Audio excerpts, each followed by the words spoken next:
Hey guys, welcome to another commentary done by Diggity. Bottom left hand corner, we got Nyentek starting as the red Zerg. Bottom right hand corner, we got Pierozan starting as the blue Zerg.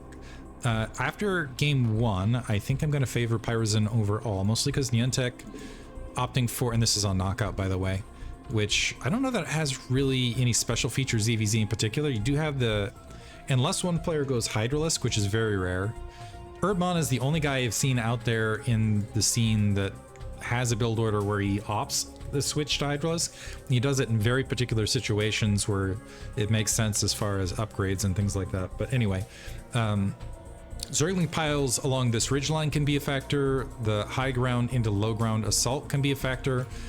This kind of functions a little bit like the Dominator vision line along this highland streak, but generally it's going to be standard ZVZ otherwise. I'm trying to think actually what makes a map not notable, or what makes a map notable as far as ZVZ play, now that I think about it, aside from an exposed natural expansion or having certain positional aspects that are more favorable for one player rather than the other. I know that it's actually funny in Fighting Spirit because of the drop path in PvP being in I think it's the bottom right spawn because of just the move path of the shuttle. There's a disadvantage at that location. Anyway, Overlord first. It looks like we're going to see, so we got a 12 pool here from Pierozan, and we got an 11 hatch here from Nyentek. So Nyentek, actually it might have been, yeah, 11 hatch. And I think that is going to, theoretically, this favors Nyentek overall. Oftentimes a lot of players will throw in the 12 pool or 11 pool to get a little bit of extra drone against an overpool or 9 pool and still have some survivability and basically play out a game from there. When you have the 11 hatch, it opens up some possibilities. You do need to get the scout. Unfortunately, both players have overlords going to the far corner, so neither player going to end up with an initial scout out on the map. But the other disadvantage of the 12 pool versus 12 hatches is the gas isn't coming so much later. So I don't think you end up with, and there's also an opportunity if you macro well to do Zergling floods and have your Spire not that far behind where you end up with a stronger economy, etc.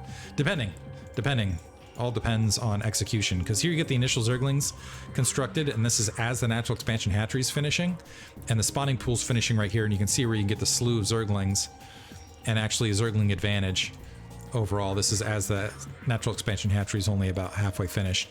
So basically the Zerglings, if they make their way to the right location, which they might not, it looks like they're going cross map right this second, a single Zergling going bottom left. If they had gone to the right location, they would have been arriving just in time to be outnumbered in the forward front. On a side note, what is this? Random wooden plank holding up, like, that's an odd artifact on the map overall. Anyway, I think that's right, yeah. So single Zergling has spotted the base bottom left. Overlord a little bit out of position to see the Zerglings. Does Nyentek have the scout as well? Looks like he's redirecting, another Overlord making its way, and I think that's going to end up in the opposition base a lot earlier. Lair is ahead for Nyentek. He's also getting Zergling speed. Pierozan opted to invest in Zerglings. Zergling speed a little bit earlier. Nyentek has an opportunity to end up with an advantage as a result of that if he can just get the Zerglings fanned out in a defensive posture. As there's not a huge, because now you got the Zergling speed versus not Zergling speed, but he's got to guard the ramp, and right now it looks like at least a Zergling has got in, so it's going to be able to get scouting information, might be able to create some havoc as well. The drones grouping up, trying to defend themselves. One drone goes down, but that's also a decent amount of lost mining time. The rest of the Zerglings recognizing they don't have the advantage of the long-term backing up. So Nyentek in a really, really good situation here in a lot of different ways. Lair is up. He needs to get the Spire plopped down as rapidly as possible. Sunken Colony drop from Pierozan just in case. He's somehow up 2 drones in the space of this, which is surprising. A lot of Zerglings being constructed by Nyentek, and that's actually slowing down. And this was as Pierozan had backed off the pressure. That's slowing down the Spire a tad. And as a result, the Spires are going to be out about the same time. Nyentek, however, has managed to, so he's got the Zergling lead off the stronger economy. He's 1 drone up, and at this moment playing at a significant lead. A lot of Zerglings fanning out as well. And I don't, well, we'll see if this is enough to defend the natural expansion. Some Zerglings getting distracted mid-map, so might not be able to group up. If they, are they going to dive out of, yeah, they're, okay, they're diving a little bit ahead, and they're kind of scattered as well. Zerglings camp to the north. Nyentek donating a few Zerglings for free. Pierozan actually investing an additional drone in the space of this. This is a lot of Zerglings, by the way. But Nyentek, okay, surrounding the south, should be able to get rid of the hatchery. Battle drones, is this to do, was this intentional? Is this to do proxy sunkins? No, it's to open up the mineral fields. Interesting, and then turning to proxy sunkins?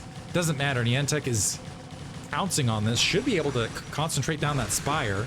The drones at least were wiped out. That puts Nyentek just one ahead. The spire survives. Nyentek still maintains a single drone lead, but he expended a lot of Zerglings in the space of that. Is he getting... He's still building Zerglings, though, rather than Mutalisks.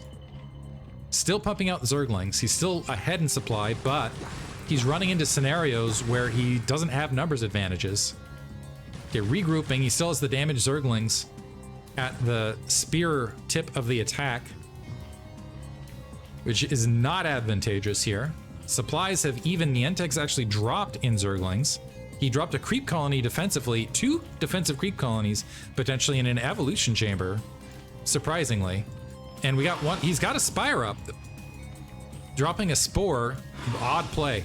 Dropping a spore, this is almost trollish play, honestly. So 2 Mutalisks are gonna be up. We got 2 Overlords that are exposed for Nyentek. Nyentek now charging in again with the Zerglings, which will definitely be donating them as the Mutalisks are nearby, but that does buy time for him. Some Scourge now up in the air. And the Zerglings get cleaned up. And now all of a sudden it's a massive supply lead to Pierozan in Mutalisks. But what is confusing to me is the lack of extractor. Okay, second extractor getting dropped. I don't know why Nyentek didn't just keep mining gas, and he had the faster spire, or spire in equalized time with the stronger economy. Regardless, these overlords are going to get picked off with just a single Mutalisk along the side. The Scourge able to scout in, they spot the spore colony at the very least. There's still a spire here in the midst. This does give the opportunity for Nyentek to go ahead and have a more defensive posture and get some more units up. I think Pierozan a little bit thrown off here potentially. He actually has some Zerglings on the ground that he could utilize to assault these locations. Second Overlord down, that's actually supply capping Nyentek. Now Pierozan with potentially a game-winning supply lead. But yeah, with some Zerglings attacking the natural, that should be able to clear that out. Overlord's drawing back a single Scourge there to scout in between, 2 additional Scourge. A lot of Scourge being produced for Nyentek now. The worker count actually even in the midst of this. I think Pierozan feeling a little bit, might just be a little, feel a little bit off guard and a little bit uncertain as to whether he should move his Mutalisks up because of lack of vision. Overlord does get picked off. That will supply cap him momentarily. But he still has a massive air lead, and he's got a massive supply lead on top of everything else. Hasn't queued up +1 armor to really seal it, and this is giving opportunities for Nyentek to climb right back into it, because Nyentek now starting to get more drones out on the map and also filling in a lot of Mutalisks. Zerglings killed to the north, by the way. Few Zerglings making the way across. It's a little bit late for these Zerglings to have a big effect here at the natural expansion, as there are 4 Mutalisks, but at the very least Pierozan can spot the situation, still get some damage on that drone that he almost got the drone pick. Sheesh. But also got a good look at the Mutalisk numbers, and Pierozan sitting now on 17 drones. With what he's got, wonder if he is going to feel comfortable enough to go ahead and grab a third. He didn't get eyes in the main, granted, but as it's sitting, it's really Pierozan's game to lose right this second. Has queued up +1 armor. A little bit late to do so. And I'm kind of curious what Nyentek's play is from here. He's got a defensive advantage. If he's going to do something, he needs to start roaming out with these Mutalisks and hope to catch Overlords or Zerglings or other units for free out of position. We do have this Overlord at the 3 o'clock location that's somewhat exposed. The natural expansion could be a location to get some damage done and try to find a way to climb back into this. Pierozan continuing to gather supplies, starting to move out of the map. It is very dark for both players. You can see where they just have very little information on either side. Interestingly enough, neither Scourge nor Zerglings being fielded out. Okay, there's the first Zergling for Pierozan. Actually found the Mutalisk fleet. Should be able to spot it. We have Overlords that were somewhat exposed here at the 3 o'clock. One Mutalisk away from the pack for some reason. It's going to get picked off. And now it's a full engagement, and I think Pierozan at a closer reinforcement point and also early engagement going to end up with a massive lead here. Also just seems to be focus firing the Mutalisk down more effectively. So now he's got an uncontested air force. There's the GG well played from Nyentek, and Pierozan will exit with a 1 in the 1-0 slot. Hope you guys enjoyed it. Thanks for listening.